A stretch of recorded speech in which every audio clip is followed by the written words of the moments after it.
presiding bishop, the past presiding bishop, the general secretary, the general treasurer, synod bishops, synod lay leaders, unit directors, wardens, general presidents, the children and youth unit coordinator, conference delegates, Methodist people.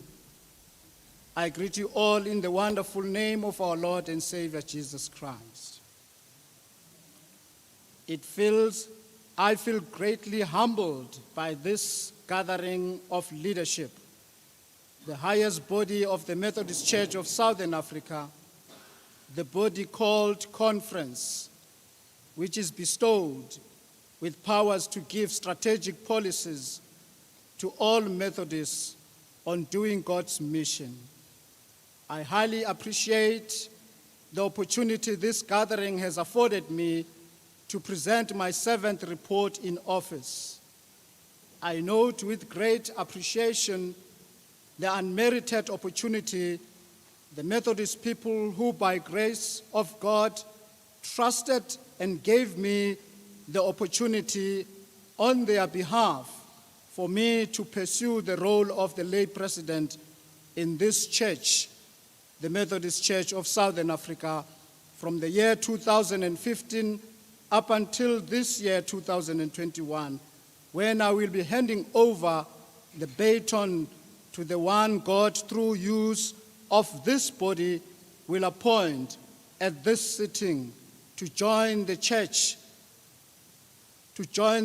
leadership at the top level. I present this report conscious of the 63rd year's milestone, the missionary policy of the Methodist Church of Southern Africa that talks about one and undivided, has traversed from 1958 up to so far. This mission policy has been kept alive and great anticipation held while moving in hope that it will reach complete success. I am also mindful of the 28th years of the doctrine of priesthood of all believers, as the Methodist Church of Southern Africa had readopted this doctrine in 1993 with the hope of turning around mission, but one realizes the fact that its implementation had never gained momentum as it was expected when it was readopted. Many reasons which hampered its full swing implementation may be tabled and argued about in different ways and understandings, as well as advancing different reasons why it has not gained momentum ever since it was started in 1958 and readopted in 1993. However, one appreciates that the Church, in advancing the ideals of this policy, did not only focus this one and undivided mission policy on racial or on category and or on ethnic oneness, but in 1993, the Church also adopted by implication the clergy-laity oneness, what I would refer to as the sub-policy of the one and undivided policy, which in my view ushered in directly or indirectly the spirit of accepting both clergy and laity's coexistence, understanding in doing God's mission. This has created the emancipation of the doctrine of priesthood of all believers, which gives an opportunity for laity and clergy to intentionally share the space in doing God's mission. Synods, circuits, societies, units, and organizations which embrace and intentionally implemented this sub-policy prosper in doing God's mission tremendously. It is also one of the reasons why the Methodist Church of Southern Africa in her rethinking or reimagining, has adopted the practice at conference that the lay president, in leadership with the presiding bishop of the Methodist Church of Southern Africa, be offered an opportunity to give report on what he or she has done during the year under review or during the period under review. It is my fervent understanding that synod lay leaders in leadership with bishops, circuit stewards, in leadership with superintendents, are also expected to replicate the same practice of giving reports, not addresses, because in my view, the address comes from the head of the church, in this case at the connexional level, that is the presiding bishop, who is giving the strategic thrust as to what are we expected to do. And then those who are working with the presiding bishop, like myself, is just to give the report, not the strategic direction. Same applies to the synod, where the bishop will give the strategic direction and the synod lay leaders give reports, not addresses. Same applies in the circuits. That is my understanding. When I assumed the lay president's role in the Methodist Church of Southern Africa, the Honorable Conference of 2015 approved the project proposal of every member ministry which I had presented. Once this project was presented and accepted as I proposed to that conference, I started doing the survey in 2016, and subsequently, after the survey, then in 2017, I started consistently canvassed and persuaded synods and circuits about its implementation throughout the connection up until this year, 2021. Eventually, the efforts I had put in this project with the help of the Education for Ministry and Mission Unit, synod bishops, synod lay leaders, and organizations leadership in this regard, one witnessed this every member ministry project yielding positive results in our church. I am certain to say I am leaving the lay president's role with this project, every member ministry, in motion, and also demonstrating to have gained great momentum. I can cite some practical examples in support of the signs of this every member ministry to be in motion and gaining momentum, and having gained that momentum within that space that I've been in office, and I believe that is going to continue. One example is that the Young Women's Manyano has elected a young woman as the general president for the first time in this history of the Methodist Church of Southern Africa. The Wesley Guild, in the offices of their leadership, especially at different levels, they've also created space to allow election of a minister or a lay person as the president, as long as that individual has capacity and capability and agility to lead God's mission.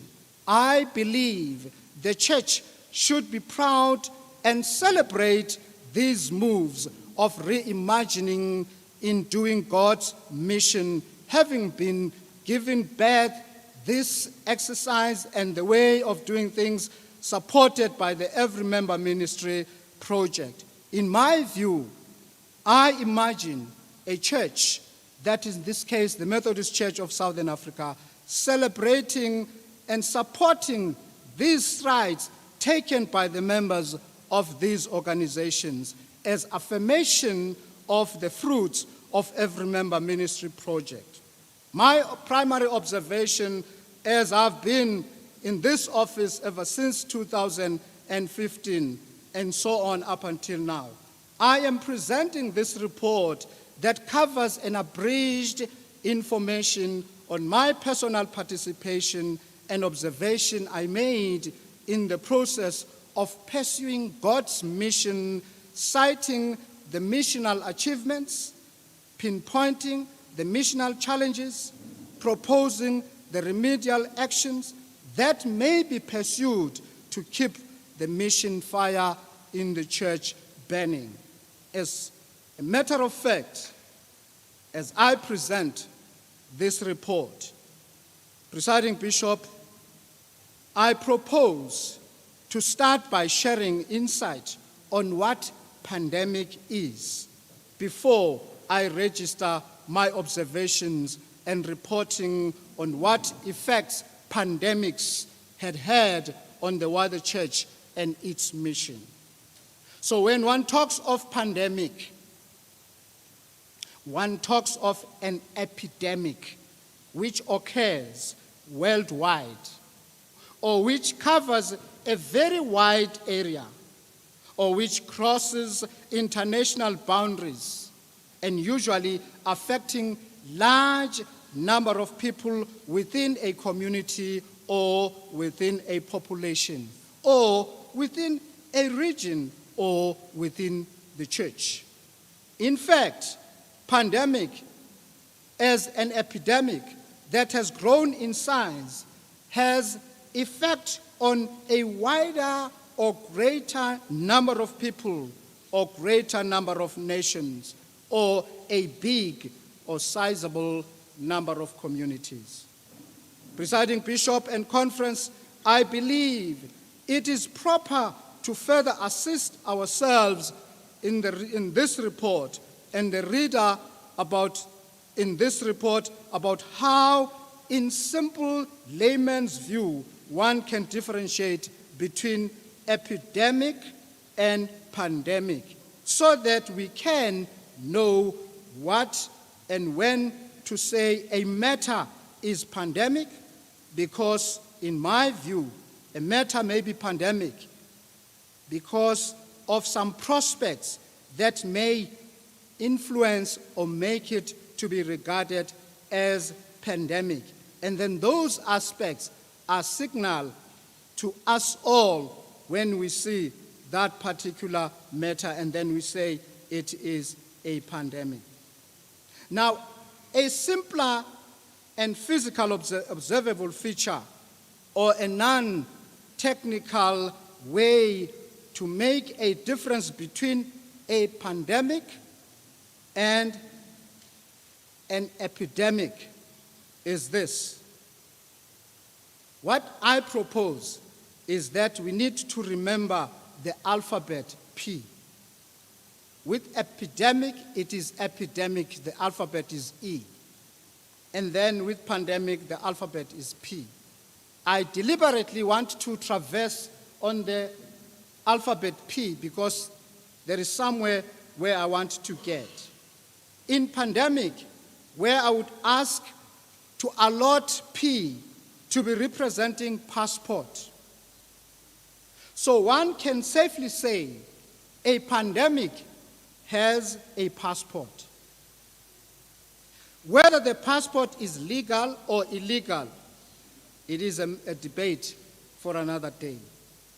In this report, therefore, it means in any matter or eventuality classified to be pandemic, that matter is the kind of an epidemic that can travel across a society to another society, that can travel from one circuit to another circuit, that can travel from one synod to another synod, because it has the passport. Some of the most significant characteristics that are cited by scientists which befit the pandemic are as follows. 1, the pandemic occurs worldwide. 2, the pandemic occurs over a very wide area. The pandemic crosses international boundaries. The pandemic usually affects a large number of people. That is according to the sciences. The scientists are sort of giving us that kind of science or those kinds of prescripts in the science. So any adverse eventuality may be referred to be pandemic if it presents the above characteristics in a given state of affair. Noting this argument, I have advanced above that. Let's use P as the one that will tell us that now this thing can move from one era to another because it has the passport. In my view, Presiding Bishop and Conference, in church, sometimes some of the things, they start being epidemic, but they end up being pandemic. Because they start small, but the moment they affect a lot of people, then they become pandemic. And such matters or eventualities, you'll find that now they will cause some feuds and conflicts probably in the circuits or in the mission of God. It could be power strife pandemic. Allow me, Presiding Bishop, to say it could also be mismanagement pandemic. It could be pariahism pandemic. It could be disrespect pandemic. It could be grandiosity pandemic. It could be careless attitude pandemic. It could be indolent or idleness pandemic. The list is long. I report that in the spaces where, as the church was expected to witness as the church had experienced numerous pandemics which have caused havoc in the lives and livelihoods of people during this period that is under review. Some of these pandemics have not yet been nipped on the bud or quelled or uprooted, but are currently still active and continue impacting negatively to the church. These kinds of pandemics that I'm talking about have unfortunately been joined now by pandemics such as COVID-19, accelerated gender-based violence, corruption, membership, social instigation. In this case, when I look at membership, social instigation as a pandemic, it has some instances that lead to feuds which end up destabilizing the functioning of the churches. Although it has not been so strife and very high at this time, but the heads are there. They are still coming up, and then they are still showing up. They need us to nip them on the bud or to address them as we move on in doing God's mission. Some of these pandemics have become kleptomaniac type. People themselves end up being kleptomania in their behavior. My focus in this report has mostly addressed COVID-19's tremendous negative effects it has emitted on the church and on its mission, probably because of the implementation of the restrictions measures to prevent it from spreading further. The areas of mission that have been greatly affected and devastated, among others, are Christian worship, church attendance, finance or economy, free singing or praise and worship, spirituality of people, pastoral care, solidarity and mission, lives and livelihood of churches, as well as the way churches are used to do mission as they were expected to witness in the society. In essence, the wider church's mission and basic function is to be involved in every facet of life of the believers and non-believers. It is to look at the needs of the people and preach out the good deeds. It is to introduce people to God in words and in deeds. And it is to be Christ's witness in communities, in societies, and in nations through fruitfully partaking in numerous godly approved activities that promote life and livelihood among people. My secondary observation with regards to what has been happening and what it is now still happening, I sort of look at this. The expectation to witness in deeds, in communities, in societies, and in nations is in line with John Wesley's view of social holiness, which the presiding bishop has reminded this 2021 conference and all Methodist people about. In the theme of the presiding bishop, she calls all Methodists to reimagine social holiness in sustaining hope and healing in the spaces where Methodists live. Hence, she gives all Methodists the theme which says, reimagining social holiness, sustaining hope and healing. The Methodist Church of Southern Africa, as a Christian church, has no option to escape the call of complete holiness, which covers personal and social holiness, which the Bible study leader also made mention of. Personal holiness, which focuses on growing the person's relationship with God, while social holiness focuses on showing love to others through caring for their needs. Presiding Bishop and the conference of 2021, you are giving us a strategic directive to reimagine how can we show love to others through caring for their needs. This theme, God that breathed on you, Presiding Bishop, demands the church to take cognizance on Jesus' words as they are recorded in Matthew chapter 25, verse 40, when Jesus said to his disciples or to his followers, just as you did for one of the least of my brothers or sisters, you did for me. Other words of appeal that are found very interesting, they came from John Wesley, where it was a way of encouraging to do the good thing. And John Wesley said to the church, do all the good you can, by all the means you can, in all the places you can, at all the times you can, to all the people you can, as long as ever you can. In my view, Presiding Bishop and Conference, this action is bound to sustain hope to those who are losing hope and healing to those who have physical, psychological, mental, social, and spiritual wounds or spiritual pandemics.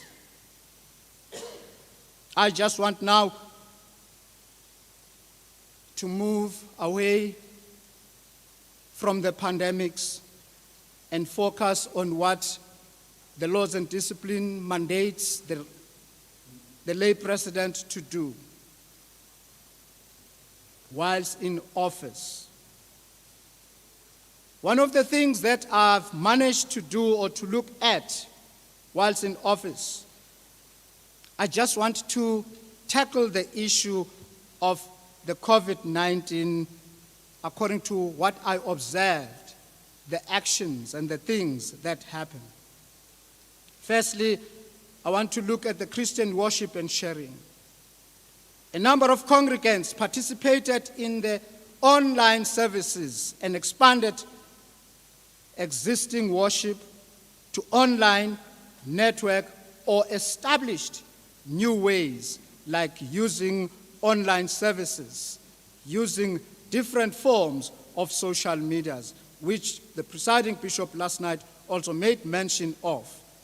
I believe if we as Methodists, we can sort of revitalize or galvanize the use of all these things, we may not have trouble of saying people are not coming to church, but we will be able to reach them with the use of these tools.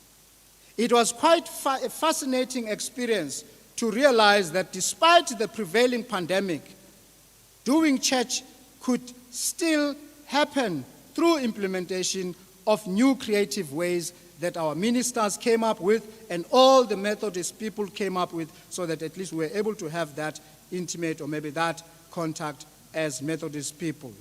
Ever since the strike of COVID-19 and gender-based violence pandemics, I took part in numerous online platforms and had an opportunity to share what could help avert these pandemics. I look at life and livelihood and pastoral care.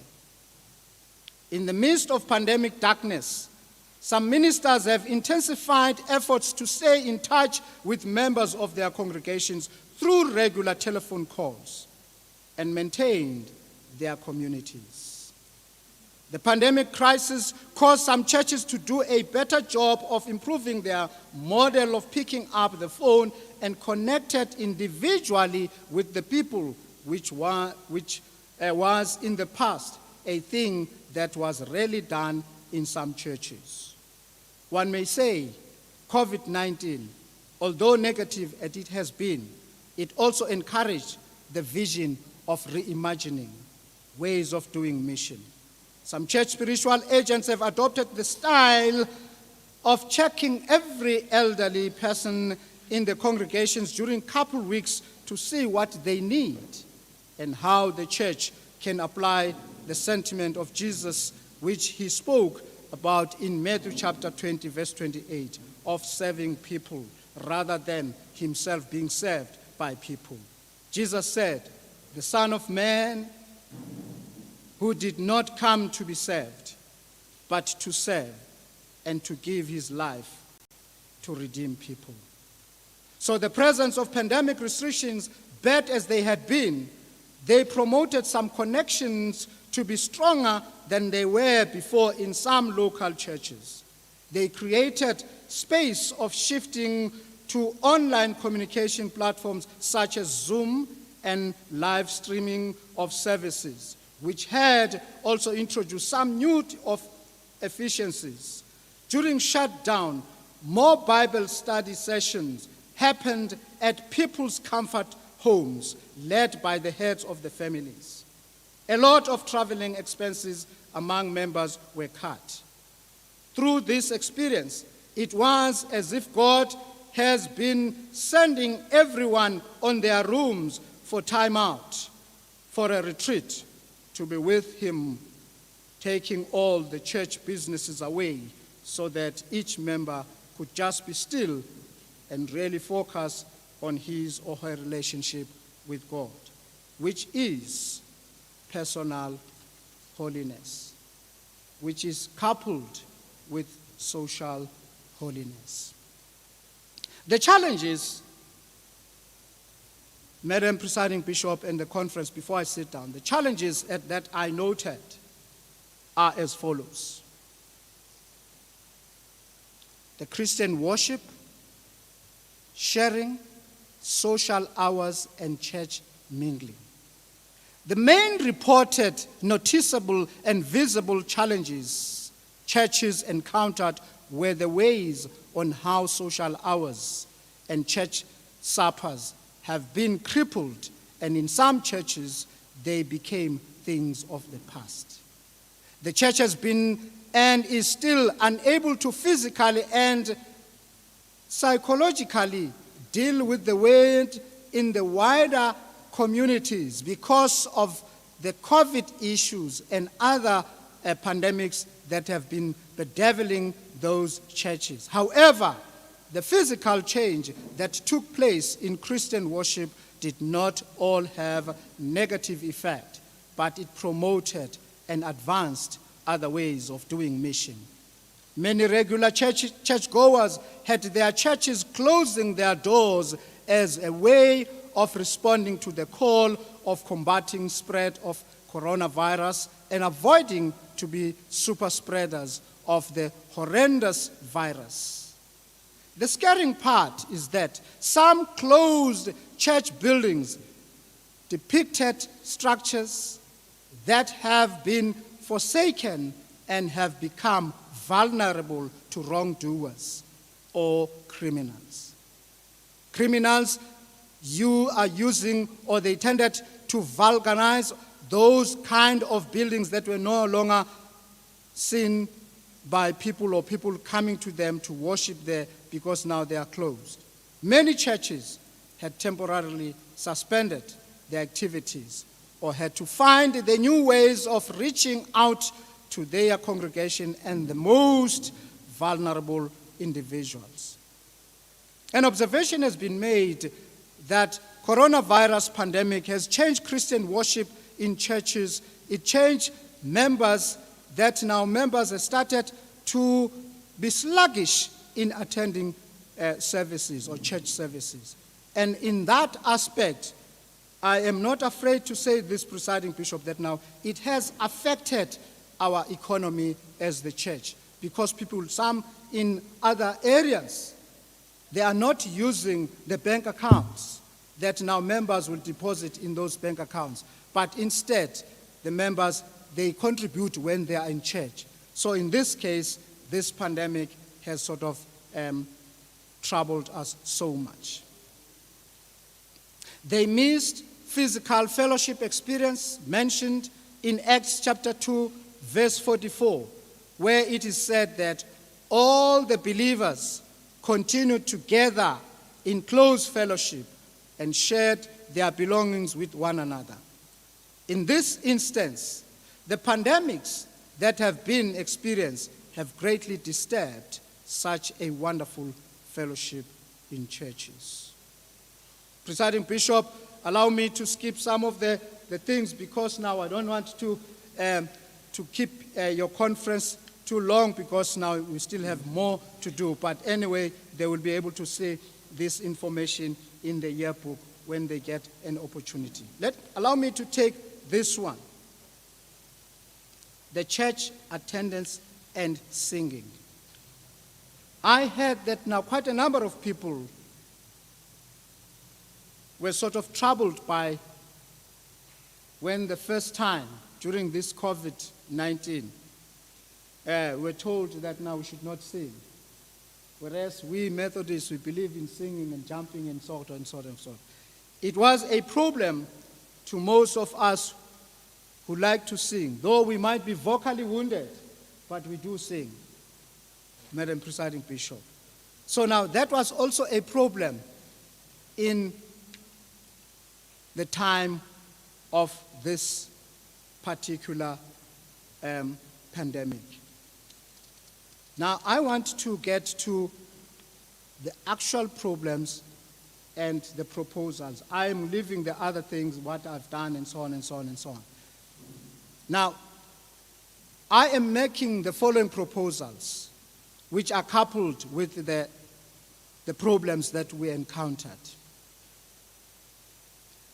The first problem is deprivation on physical fellowship experience. I make the proposal that if there is any church, or there are churches that have been challenged by this, my proposal is that, one, it is the exploration of drive-in services where possible and timely assess the situation. And action two could be to teach and train local churches to have a paradigm shift, worship and fellowship. This can be possibly done if the church removes what I would call the technophobia among ministers and congregants through putting in place technophobia debriefing processes, in which where you'll get the person who's good in IT will be able to persuade and motivate people so that they can accept the usage of IT in worship. The second problem, weakened church connections and pastoral care. Where churches have experienced or are experiencing this challenge, I propose the application of intensified efforts to stay in touch with members of congregations through regular telephone calls as a way of maintaining church communities. The church may also use the actions that I've mentioned above, which is action number 1 and number 2, under the first challenge. And then the second challenge, it is the disturbed, poor, and non-church attendance. And then in this case, we can also apply the 2 actions that I propose above, but we can also come with other new proposals. The last but one problem, crippled livelihoods and church economy. Now here, I propose that if there is any church or there are churches that are troubled by this, I am proposing what, when I came into office in 2015, I shared with some synods as I was moving around the issue of the brother or sisterhood multi-life support coordinated situation or approach, which I am happy to say our Bishop Mukhotu of Limpopo, when there was that meeting of the connectional executive, came with the idea of solidarity and so on and so on. It is part of this brotherhood and sisterhood that now, if my brother doesn't have food, I must assist my brother to get food. My brother is unable to give stipend to the minister, and then if we are a well-to-do section or whatever, let's support or assist one another moving forward and not be happy to see one of our brothers or sister suffering whilst in mission because God has called us to do that. The last problem, it is the hindrance on church witness in society. In this case, Presiding Bishop and the conference, I have proposed that now we've got to come closer to Reverend Mike Foster and also the mission unit to see what practical ways we can implement to be able to be effective witnesses in the community. Maybe using even the ecumenical family or friends so we can be able to come and be visible and present in the community.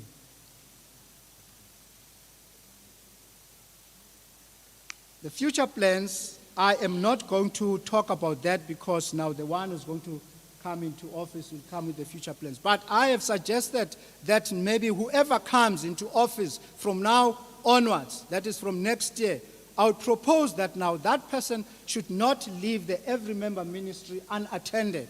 He can build up on that and moving forward and using all the resources that have been established in the circuits and the societies where I've been moving. And then we'll be able to do our best as the church. In conclusion, I believe, Madam Presiding Bishop and Conference, that all what I have reported about could have not arisen if it was not your collective effort and cooperation from the church leadership at different levels, all Methodist people, the ecumenical family, as well as my biological family, who demanded clear-sightedness from me.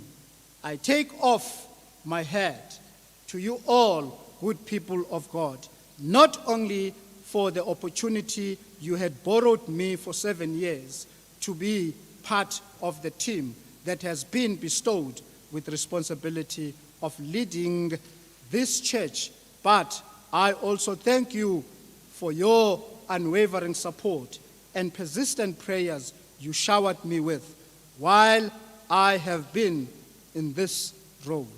I also register my appeal to all Methodist people, black and white, young and old, male and female, and the ecumenical family to rally behind the call which has been made by the presiding bishop, which says, reimagining social holiness, sustaining hope and healing.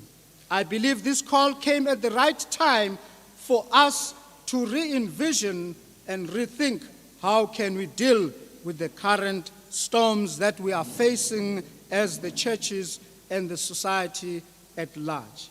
May I further appeal to us all Methodists and our friends to rally behind the new lay president who will be appointed by God to take a baton from me like Joshua who took it from Moses. And God promised to be going to be with him, like Miriam who became the leader along with Moses and Aaron. Methodists, I urge you to support the coming Joshua, the coming Miriam, as you had unwavering supported me for 7 years. Joshua, I'm referring to you, Joshua who's becoming, or Mary who will be coming, I'm referring to you.